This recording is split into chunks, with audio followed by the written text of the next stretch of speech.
Bonjour, donc nous allons continuer notre travail sur C matrices, le langage C appliqué aux mathématiques. Alors c'est un wikibook. On travaille dans le chapitre déterminants et fonctions élémentaires. Donc là on a vu le code pour les deux premiers fichiers, les deux premiers fichiers H. Maintenant on va voir le code pour le dernier fichier H. Alors dans ce fichier H, donc on va fermer cela. Dans ce fichier H, il y a deux fonctions, le meilleur pivot, d'accord, et 0 sous le pivot. Donc on va juste voir rapidement ce que cela donne. Alors nous avons une matrice. Alors le meilleur pivot pour cette matrice, c'est la plus grande valeur en valeur absolue, la plus grande valeur absolue qui se trouve dans la matrice. Ici, il semble que c'est 91. D'accord? 91, il est ici. Donc, en jouant sur les lignes et sur les colonnes, on le ramène ici. D'accord? Donc, ça, c'est pour le bus pivot. C'est pour la fonction ici, le meilleur pivot. Et ensuite, il y a la deuxième fonction, cette deuxième fonction qui s'appelle 0 sous le pivot, 0 under the pivot, voilà, ça donne ceci, d'accord? On met donc 0 sous le pivot tout simplement. Donc ça commence à être tout simplement l'utilisation que l'on connaît bien de l'algèbre linéaire qui consiste à mettre en forme triangulaire pour résoudre un système d'équations par exemple. Donc je vais garder ce travail. Donc on va étudier la fonction. Donc la fonction qui appelle cette fonction, c'est le meilleur pivot. Alors the pivot bust. Alors au départ, naturellement, comme on ne connaît pas quel est le meilleur pivot, on choisit R1, C1. Pour ici, donc ça serait moins 59. En valeur absolue. Hein. Ah oui, le meilleur pivot, cela concerne l'algorithme du total pivoting, c'est-à-dire que ça consiste à choisir comme pivot le meilleur, la valeur la plus importante qui se trouve dans une matrice. D'accord? C'est un algorithme comme un autre. Moi, j'ai choisi celui-là pour étudier le truc. Donc je vais simplement essayer à chaque fois de mettre le meilleur pivot ici avant de jouer avec cette partie-là. D'accord? Donc ici, pour le premier appel, naturellement, le meilleur pivot, c'est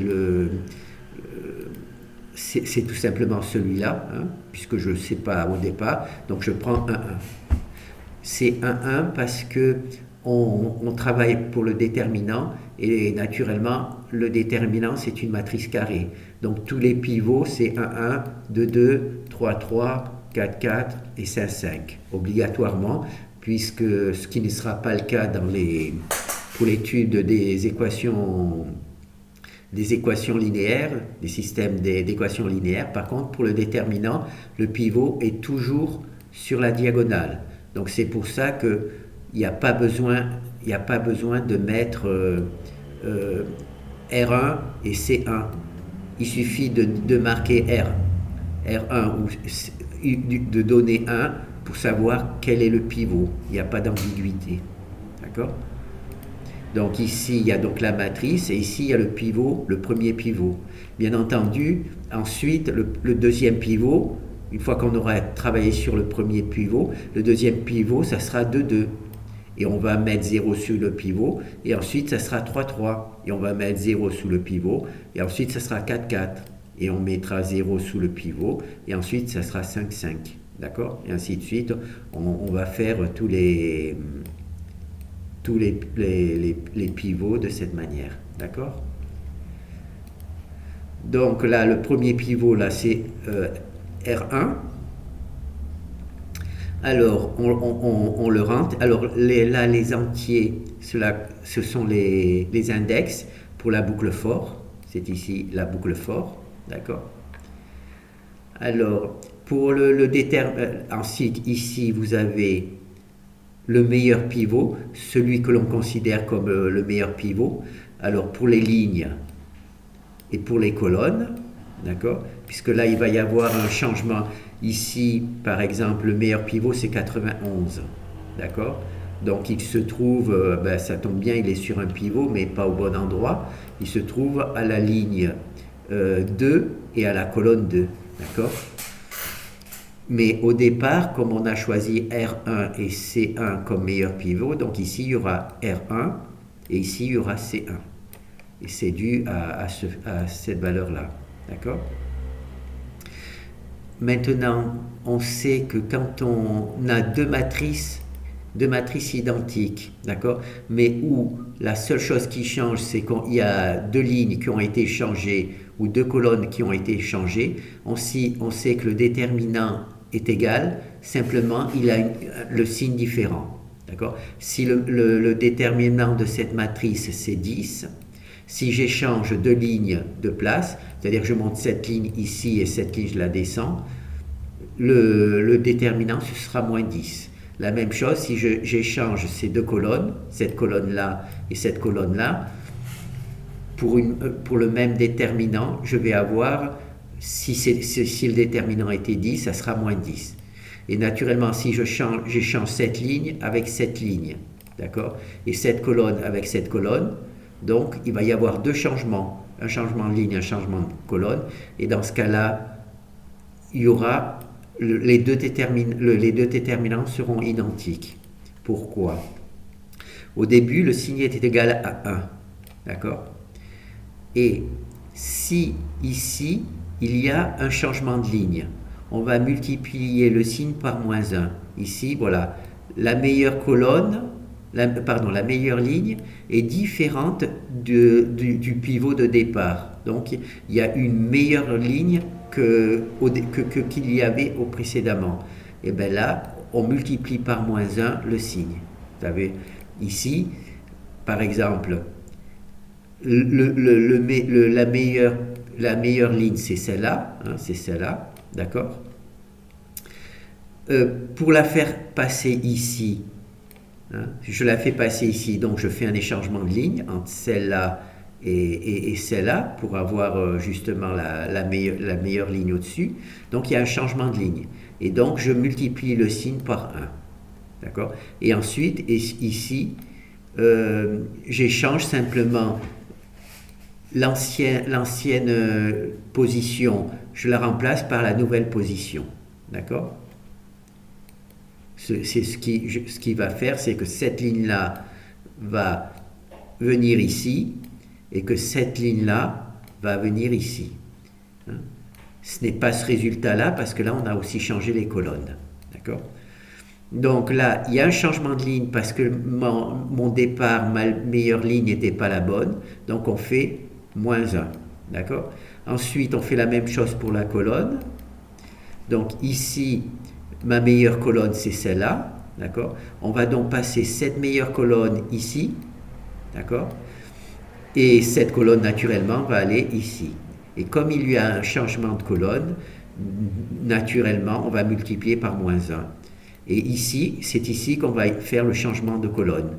On va prendre l'ancienne colonne, on va la mettre dans la nouvelle, et la nouvelle, on va la mettre dans l'ancienne. Donc il va y avoir simplement un changement de colonne. D'accord? Voilà. Et le résultat, le changement de ligne et le changement de colonne, ça donne ce truc-là. D'accord? Donc, si vous mettez manuellement, vous copiez ici, vous le mettez au-dessus. Si vous prenez cette ligne-là et que vous la mettez au-dessus, et ensuite, cette colonne-là, vous la ramenez là, vous obtenez cette valeur-là. D'accord? Bien entendu, ceci est fait facilement par la programmation. Ça devient extrêmement complexe si on le fait manuellement. D'accord? Donc là, on a simplement notre truc là. D'accord? Alors, comment est choisi le meilleur pivot? Donc là, on a vu, quand on connaît la meilleure ligne et la meilleure colonne, on passe ici. D'accord? Et ici, on retourne le signe pour indiquer s'il faut que le déterminant conserve le signe ou devient positif ou change de signe si jamais il y a juste un changement de ligne ou juste un changement de colonne, le signe sera moins. S'il y a un changement de ligne et un changement de colonne, le signe sera égal à 1. Et s'il y a juste un changement de ligne, ça sera moins 1. Et s'il y a juste un changement de colonne, ça sera moins 1. D'accord? Et donc ça permet de modifier la valeur du déterminant. C'est pour ça qu'il faut sortir le signe de la fonction. Donc là, on a supposé qu'on connaissait déjà le meilleur colonne et la meilleure ligne. D'ailleurs, parce qu'on l'a vu sur le truc. Et donc là, on a fait notre changement de ligne, notre changement de colonne. Maintenant, on va voir comment l'algorithme choisit la meilleure ligne et la meilleure colonne. Alors, au début, le meilleur pivot, c'est la valeur, le meilleur pivot, la meilleure valeur, c'est la valeur absolue du pivot. Alors, au départ, tout simplement, c'est cette valeur absolue, puisqu'ici, on a choisi C1 au départ. Donc, au départ, c'est cette valeur-là. D'accord? Ensuite, on fait une boucle, on parcourt toute la matrice et on compare le pivot au meilleur pivot. D'accord? Donc, là, on a notre meilleur pivot. On va donc parcourir toute la matrice de cette manière. Puis, on passe à la deuxième ligne. D'accord? Et on parcourt comme ça. Donc on va faire ici, on a meilleur pivot au départ, c'est 59. Je supprime les signes puisque c'est en valeur absolue. On va le comparer à 85. Donc maintenant, le meilleur pivot, ça va être 85. Puis là, 42, donc c'est toujours 85. 63, c'est toujours 85. 18, c'est toujours 85. Moins 3, 3, c'est toujours 85. 91. Donc maintenant, le meilleur pivot, c'est 91. Et ensuite, en continuant, on s'aperçoit que 91 va rester. Donc il va y avoir un changement de ligne et un changement de colonne. D'accord? Donc c'est comme ça que on obtient le meilleur pivot. Donc c'est ici. Donc là, ici, on enregistre le meilleur pivot.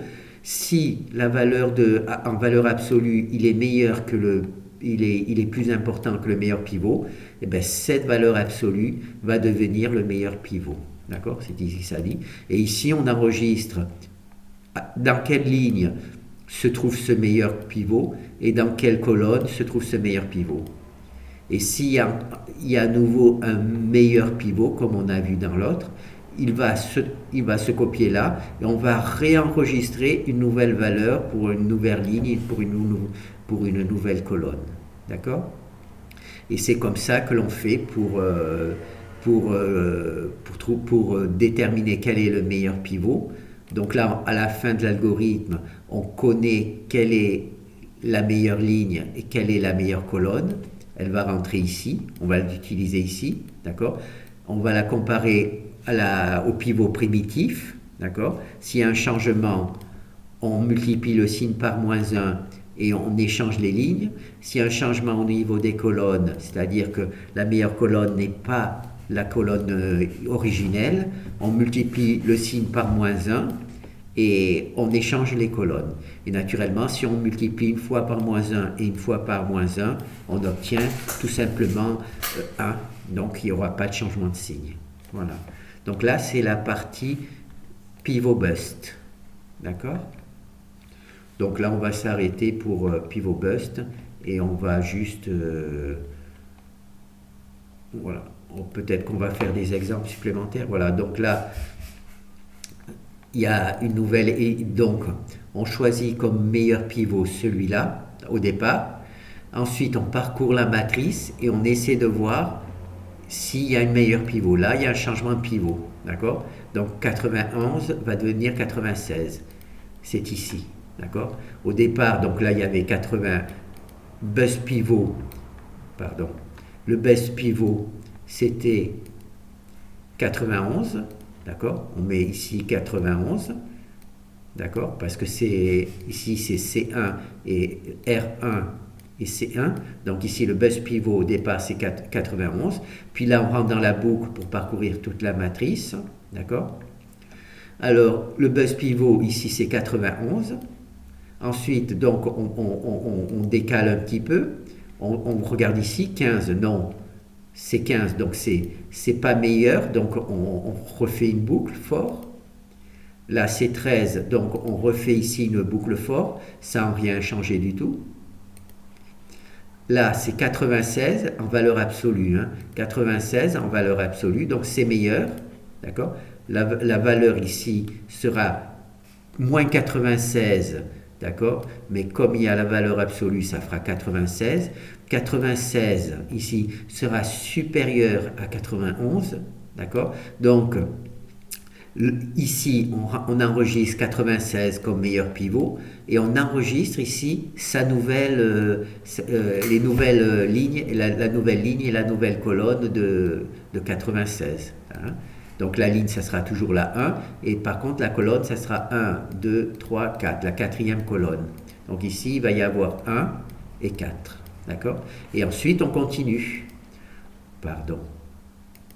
On continue après 96. Bon, 45 c'est pas bon, 49 c'est pas bon, 13 c'est pas bon, 90 c'est pas bon, 72 ici. Donc on arrive au bout d'un moment à 97, qui se trouve où 97? Le 97, vous le voyez?